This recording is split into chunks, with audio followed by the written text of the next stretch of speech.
brought up something that I thought was really interesting because it's in the news now. That whole thing that happened in New Mexico on Rust with the ALEC Baldwin thing. And just like hearing you talk about production and like what they say, what they can do, whatever, it's like, is it really dependent upon certain places where production assistants or the production team may just not know about what's going on there and they're just telling you because they need to get the shot done? Or is it really because there's so many hands involved that maybe the producer that you talk to says, yeah, you're good to go, and really, I don't know because I'm trusting the 3 or 4 guys down the road to make sure it's all safe, and then something happens.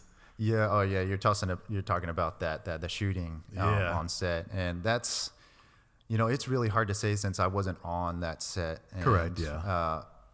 Where a lot of the trouble lies in was with, obviously one, they're inexperienced. It was a low budget film. So you generally expect people with low experience as well. They have little experience. They're not really sure what they should be doing or what the right thing really is.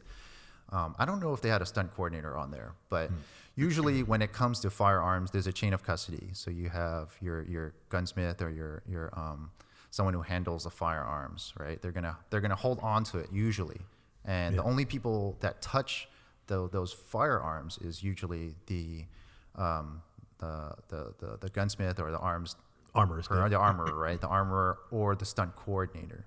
And the stunt coordinator, usually there's a safety meeting beforehand, and you give a speech like, hey, we have live guns with live rounds. And then, usually it's the armorer and the stunt coordinator's job to check the ammunition, make sure that it's not live and real ammunition with a bullet, or it's live ammunition but without the bullet, right? So it's it generally falls on those 2 jobs. But the assistant, any assistants, the director, none of them are supposed to touch the firearm.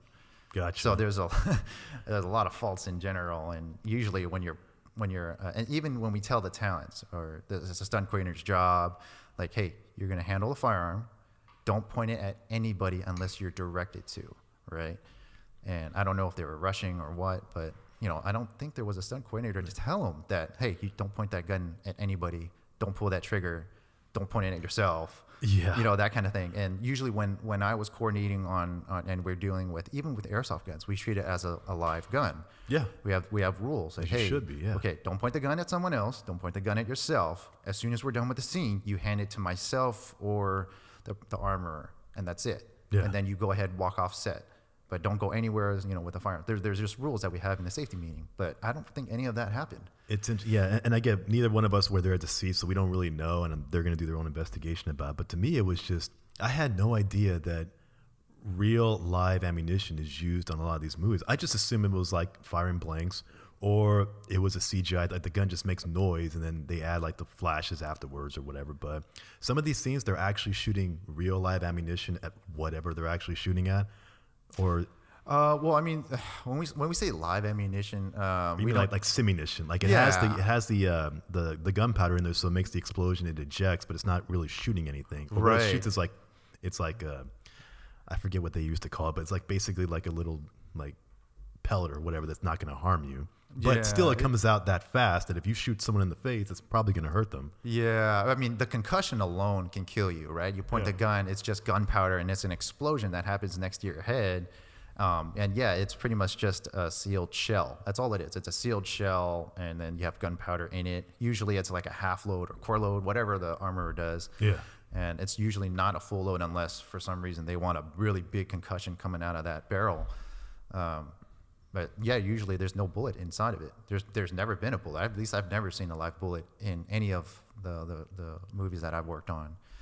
But that's the first to me. And then from what I'm hearing in the news, that someone brought real bullets to shoot off in this revolver.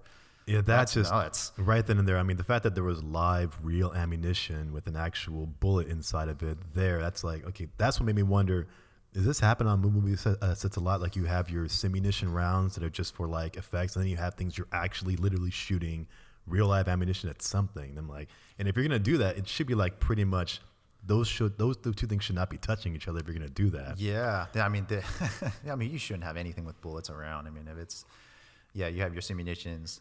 There's such thing as non-guns too. That's what you were probably referring to. We call them non-guns, and those are the ones that just, you just pull the trigger, and then the end of the barrel, you see a little puff of smoke and a little tiny flash of light, and then they just CGI the rest of the sound, but it doesn't make any sound, no concussion, nothing. They just call them non-guns. Gotcha. Yeah. Or like replicas where like it looks like a real firearm. If you do like a close up on it, they really recreate it to a T. But literally, it doesn't do anything. It's just like I'm holding it, I'm going through a building or whatever. But literally, it's a piece of metal. There's no pin, there's no trigger that actually works, and it's like just a thing. Yeah. That's what I thought it was most of the time. I mean, we use rubber guns. We use airsoft guns now. The airsoft guns do a really great job of, simulating the recoil on screen, and then you kind of just add the after effects afterwards. And then, you have your non-guns, and then you have your real guns. There's real prop guns.